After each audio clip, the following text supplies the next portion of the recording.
ആ ദിവ്യക്ക് വട്ട എന്തെങ്കിലുമൊക്കെ പറഞ്ഞുകൊണ്ടിരിക്കും.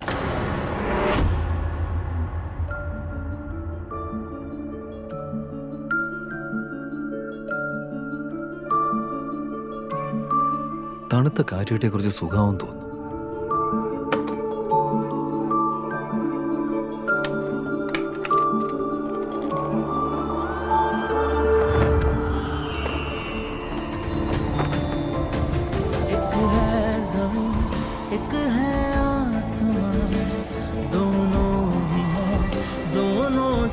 जुदा रहते हैं दोनों ही साथ साथ, पर लंबी है दूरियां, है दूरियां। तू कहाँ मैं कहाँ, तू कहाँ मैं कहाँ, तू कहाँ मैं कहाँ, तू कहाँ मैं कहाँ।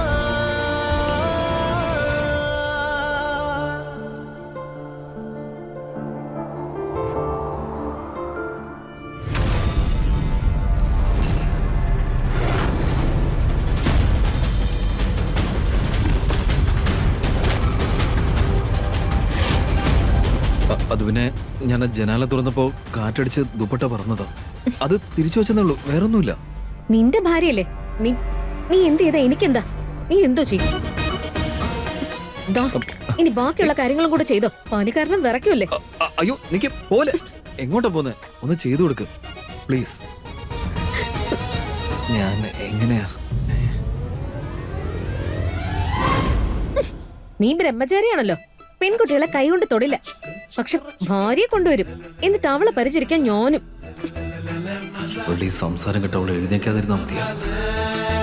നോക്ക് വിദ്യ, നീ എന്തിനാ വെറുതെ ഇങ്ങനെ ഭാര്യ ഭാര്യ എന്ന് പറഞ്ഞോണ്ടിരിക്കുന്നത്? ഒന്ന് പതുക്കെ സംസാരിക്കുക. നോക്ക്, ഞാൻ നിന്നോട് ആദ്യമേ പറഞ്ഞ ഞാനിവിടെ. ആ പറ.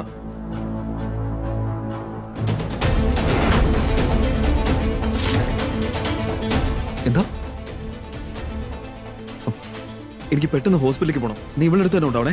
അയ്യോ സൂരജ്, ഞാൻ എന്താ ചെയ്യണ്ടേ? റിയ,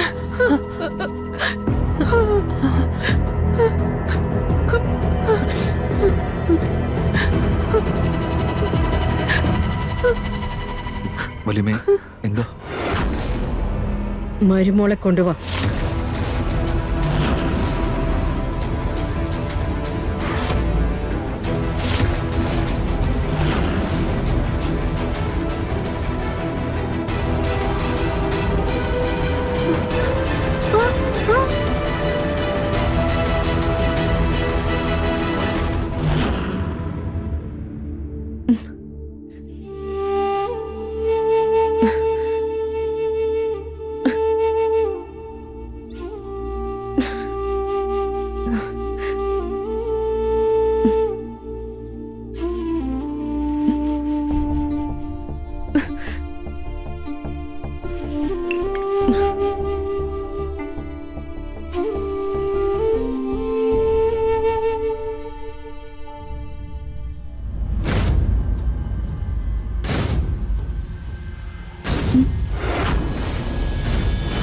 ഈ വെള്ളമൊക്കെ കുടിക്കാറുള്ളൂ.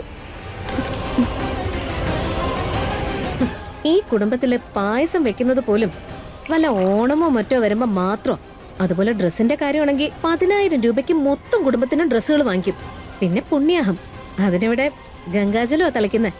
അങ്ങനെയുള്ള ആൾക്കാരെ കൊണ്ടാണോ കോസ്റ്റ്ലി ആയ ഫുഡ്, മിനറൽ വാട്ടർ, കോസ്റ്റ്ലി ആയ ഡ്രസ്സൊക്കെ വാങ്ങിപ്പിക്കുന്നത്? നീ എന്തിനാ വന്നിരിക്കുന്നത്? സൂരജിനെ അവന്റെ കുടുംബത്തെ നശിപ്പിക്കാനാണോ? ഞാൻ ഈ കല്യാണത്തിനെ അംഗീകരിച്ചിട്ടില്ല. എനിക്കിവിടെ ഇരിക്കണമെന്നില്ല. എനിക്കിവിടെ ആരുടെ ഒന്നും വേണ്ട. മറിച്ചൊരവസരം മാത്രം കിട്ടിയാൽ മതി. ഇവിടുന്ന് രക്ഷപ്പെടാനുള്ള അവസരം അതെനിക്ക് കിട്ടിയ പിന്നെ ഒരിക്കലും ഞാനിങ്ങോട്ട് തിരിച്ചു വരില്ല.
ഞാനിപ്പോ ഈ നിമിഷം തന്നെ ഈ വീട്ടിൽ നിന്ന് കുറെ ദൂരത്തേക്ക് പോവും. ഇല്ല, ഈ വിവാഹം ഞാൻ അംഗീകരിക്കില്ല.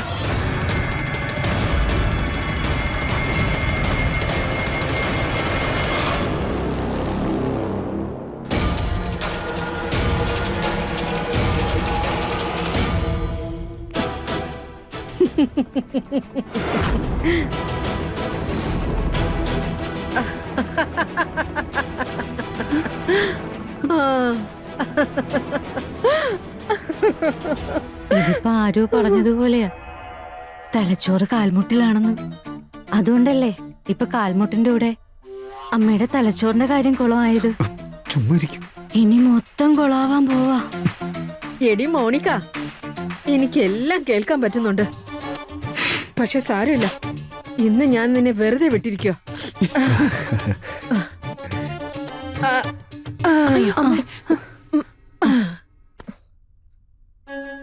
സംസാരിക്കാൻ തുടങ്ങുന്നതിന് മുമ്പ് അവന്റെ മൂളല് കേട്ട് ഞാൻ കാര്യം മനസ്സിലാക്കുമായിരുന്നു. അവൻ പറഞ്ഞാലും ഇല്ലെങ്കിലും അവന്റെ മനസ്സ് എനിക്ക് വായിക്കാൻ കഴിയും. എന്റെ ഭഗവാനെ, ഞാൻ തോറ്റു. എന്തായാലും അങ്ങനെ ഒരു പെൺകുട്ടി എന്റെ മകന്റെ ബ്രഹ്മചര്യം അവസാനിപ്പിച്ചല്ലോ. അവൾ എന്റെ മുന്നിൽ വന്നാലുണ്ടല്ലോ, ആദ്യം അവളുടെ നെറ്റിയിൽ ഒരു ഉമ്മ വെക്കണം. എന്നിട്ട് അവളുടെ ചെവി പിടിച്ചിട്ട് ഞാൻ പറയും, എടി വിദ്യക്കുട്ടി,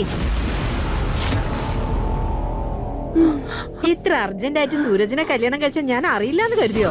പറയ്. എനിക്കെല്ലാം അറിയാം. അവള് ചിന്തിക്കുന്നുണ്ടാവും, അമ്മായിയമ്മ വീട്ടിലോട്ട് വരട്ടെ, ഞാൻ വീട്ടിലെത്തുന്നത് കാത്തിരിക്കുന്നുണ്ടാവും എന്റെ മോള്. മണ്ടി, അവളുടെ അമ്മായിയമ്മ ആവുന്നതിൽ പരം സന്തോഷം എനിക്ക് വേറെ ഒന്നുമില്ല. ഇതോടെ എന്റെ അസുഖം എല്ലാം കാറ്റിൽ പറന്നുപോയി. എനിക്ക് സന്തോഷായി, വളരെ സന്തോഷം. ഇഷ,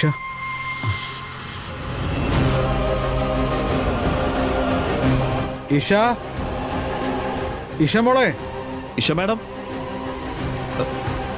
ഇഷ മാഡം, മോളെ, ഞാൻ ബാത്റൂമിൽ നോക്കട്ടെ. ഞാൻ ചേട്ടത്തിന്റെ റൂമിൽ നോക്കാം. ഇല്ല, അവൾ അവിടെ ഇല്ല. ചേട്ടത്തിന്റെ മുറിയിലും കാണുന്നില്ല. ആളും ഇല്ല, കിച്ചണിലും ഇല്ല. ഈ പെൺകുട്ടി പിന്നെ ഇത് എങ്ങോട്ടാ പോയേ? എനിക്ക് പെട്ടെന്ന് ഹോസ്പിറ്റലിലേക്ക് പോകണം. നീ ഇവിടെ അടുത്ത് തന്നെ ഉണ്ടോ? സൂരജ്, വിദ്യ, വിദ്യ, വിദ്യ, വിദ്യ. ആ, ദാ വരുന്നു. എന്താ എന്താ പറ്റിയേ? എന്തിനാ എല്ലാരും കേൾക്കുന്ന പോലെ വിളിച്ചു പോകുന്നേ? ഇഷ എവിടെ? അത് നിന്റെ ഭാര്യയല്ലേ, നിനക്കല്ലേ അറിയാവുന്നേ? എനിക്കെങ്ങനെ അറിയാം? ദേ നോക്ക് വിദ്യ, അവളെ ഞാൻ നിന്റെ അടുത്താക്കിയിട്ടാ പോയത്. നോക്കുമ്പോളെ, ആ കുട്ടി എങ്ങോട്ടെങ്കിലും പോകുന്നത് നീ കണ്ടോ? ഇല്ല അങ്കിൾ, എനിക്ക് സത്യമായിട്ടൊന്നും അറിയില്ല. അത് മാത്രമല്ല, ഒരാളെ എങ്ങനെയാ ഇത്ര ദിവസം ബലമായിട്ട് പിടിച്ചിരുത്തുന്നത്? ഇന്നല്ലെങ്കിൽ നാളെ അവർ എങ്ങോട്ടെങ്കിലും പോകുമായിരുന്നു. ഇന്ന് അവസരം കിട്ടിയപ്പോ ഇന്ന് പോയി കാണും. പുതുപ്പെണ്ണ് ഓടിപ്പോയോ? കൊള്ളാലോ, ആരും ഒരു വീട്ടിൽ നിക്കില്ലല്ലേ?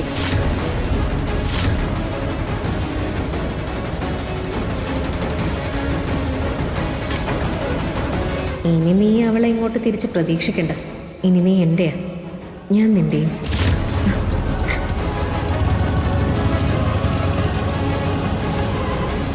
ആ കുട്ടിക്ക് നല്ല സുഖമില്ലായിരുന്നല്ലോ. ഇനിയിപ്പോ ഈ അവസ്ഥയിൽ ആ പാവം എവിടെ കിടന്ന് കറങ്ങുന്നോ?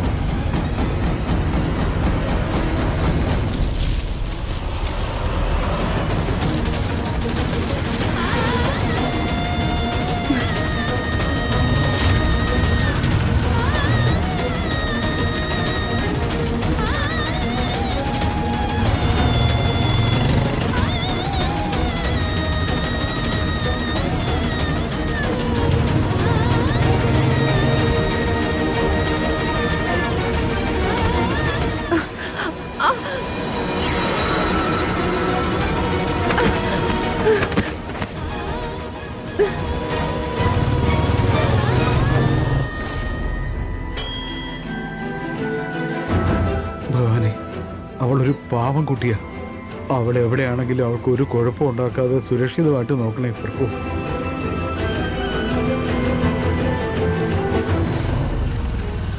ഇഷ മാഡം എന്തായാലും വീട്ടിലേക്ക് പോകാൻ വഴിയില്ല. പിന്നെ ഇങ്ങോട്ടേക്കായിരിക്കും പോയിരിക്കുന്നത്.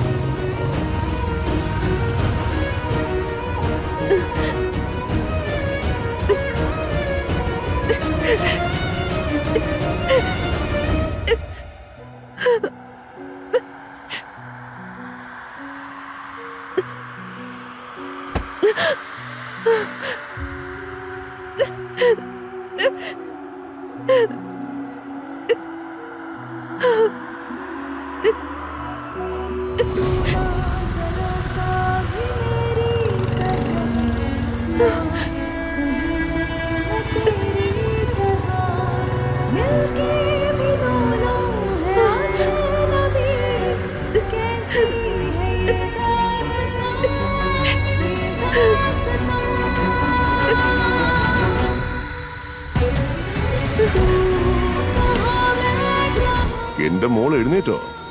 ഗുഡ് മോർണിംഗ് അച്ഛാ.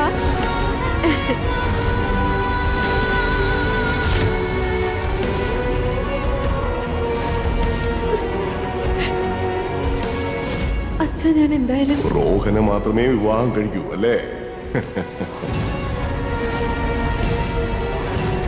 ഞാൻ ഈ കല്യാണത്തിന് തയ്യാറല്ല. ഇത്രയും കാലം പ്രേമമാണെന്ന് കരുതിയതൊക്കെ വെറും അട്രാക്ഷൻ ആയിരുന്നു. ജീവിതകാലം മുഴുവൻ കമ്മിറ്റ്മെന്റ് ചെയ്യാൻ പറ്റില്ല. നീ വെറും പാവയല്ല, കീ കൊടുത്താൽ ഓടുന്ന പാവയാ. നിന്റെ ഓരോ ചുവട് മുന്നോട്ട് വയ്ക്കുന്നത് ഞാൻ ആഗ്രഹിക്കുന്നിടത്തേക്കായിരിക്കും. നിനക്ക് കുറെ പൈസയല്ലേ വേണ്ടത്, അത് ഞാൻ ഇപ്പൊ തരും. പക്ഷെ അതിന് പകരമായിട്ട് നീ ഈഷയെ വിവാഹം കഴിക്കേണ്ടി വരും.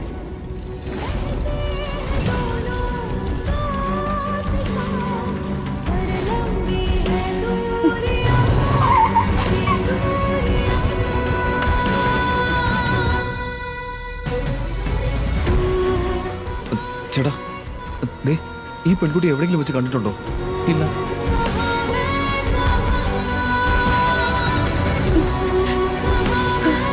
ഇല്ല ഈഷ, നീ തോൽവി സമ്മതിക്കില്ല. നീ എഴുന്നേൽക്കണം.